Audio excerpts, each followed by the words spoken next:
Welcome to our channel. आज इथे मी तुम्हाला छान अशा चवीचा फ्राईड राईस बनवून दाखवणार आहे। तर इथे मी तेल तापत ठेवलेलं होतं। इथे लसण भरपूर टाकून घेतला आहे मी फ्राईड राईस मध्ये। यामध्ये तुम्ही थोडंसं बटर तुम्हाला टाकायचं असेल तर टाकून घेऊ शकतात।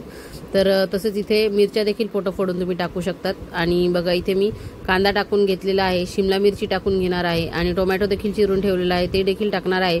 तर तुम्ही या सर्व भाज्यांसोबत गाजर, मक्याचे दाणे आणि मटर हे सुद्धा टाकू शकता तुम्हाला आवडत असल्यास। इथे मी या सर्व भाज्या परतवून घेणार आहे। माझ्याकडे जेवढ्या अवेलेबल होते तेवढ्या मी इथे टाकल्या आणि तुम्हाला ज्या ज्या टाकायच्या आहेत त्या तुम्ही या फ्राईड राईसमध्ये टाकू शकतात।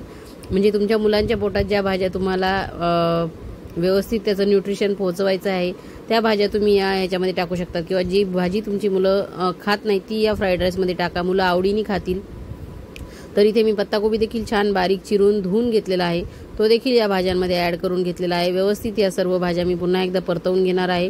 चांगल्या पद्धतीने या भाज्या परतवायच्या आहेत। रेसिपी साधी सोपीच आहे आणि आपल्या घरात ज्या भाज्या अवेलेबल आहेत त्या इथे आपल्याला टाकायच्या आहेत। तांदूळ तर आपल्या घरात असतोच, बाकी या सर्व जिन्नससाठी फक्त आपल्याला मी इथे फ्राईड राईस मसाला जो आहे तो विकतचा आणलेला आहे, तेवढंच काय ते विकत आणायचं आहे आपल्याला। तर मी 2 वाट्या भात देखील शिजवून ठेवलेला आहे, त्यामध्ये मी मस्त सोयाबीन पण घातलेले आहेत। तर हा आपल्याला सोयाबीन फ्राईड राईस देखील म्हणता येईल। तर सोयाबीनमध्ये भरपूर सारे प्रोटीन्स असतात, त्यामुळे मी सोयाबीन देखील या फ्राईड राईसमध्ये ॲड केलेले आहेत।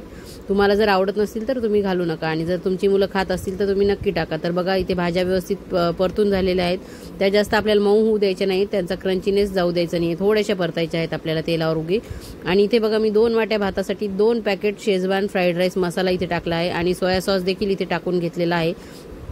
सोया सॉस टाकल्यानंतर फ्राईड राईसला एक छान चव येते आणि कलर देखील त्याचा छान येतो, त्यामुळे मी इथे हे सर्व टाकून घेणार आहे। तुम्हाला लागलं तर इथे थोडं टोमॅटो केचप, थोडा चिली सॉस देखील तुम्ही टाकू शकतात।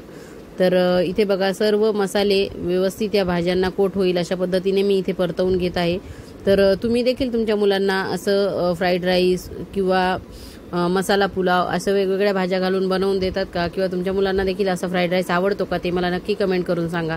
तर इथे बघा तुम्ही इथे लांब लांब तांदळाचा भात तुम्हाला आवडत असल्यास तो देखील लावू शकतात। मी जो घरी रोजचा रेग्युलर वापरतो तोच भात इथे शिजवून घेतलेला आहे आणि तो देखील छान असा मोकळा मोकळा सुट्टा सुट्टा शिजलेला आहे।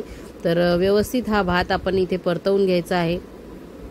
तर छान पद्धतीने हा भात परतवल्यानंतर व्यवस्थित कोटिंग झाल्यानंतर भाताला आपण इथे बघा किती सुंदर असा कलर आला आहे आणि सर्व भाज्या देखील यामध्ये इतक्या सुंदर दिसत आहेत आणि चवीला पण एकदम छान। बघा कलर किती छान आलेला आहे या भाताला। व्यवस्थित भात मिक्स करून घेतलेला आहे सर्व भाज्यांमध्ये आणि हा आपला फ्राईड राईस इथे बघा मस्त तयार झाला। इथे तुम्हाला मीठ देखील टाकायची गरज नाही, तिखट टाकायची गरज नाही, पण तुम्हाला जर तिखट भात आवडत असेल तर तुम्ही हे बाकीचे पदार्थ ॲड करा। तर अशा पद्धतीने हा फ्राईड राईस करून बघा, नक्की तुमच्या मुलांना आवडेल। आणि मी सांगितल्याप्रमाणे रेसिपी करा आणि आवडल्यास चॅनलला लाईक, शेअर, सबस्क्राईब करा। थँक्यू, धन्यवाद।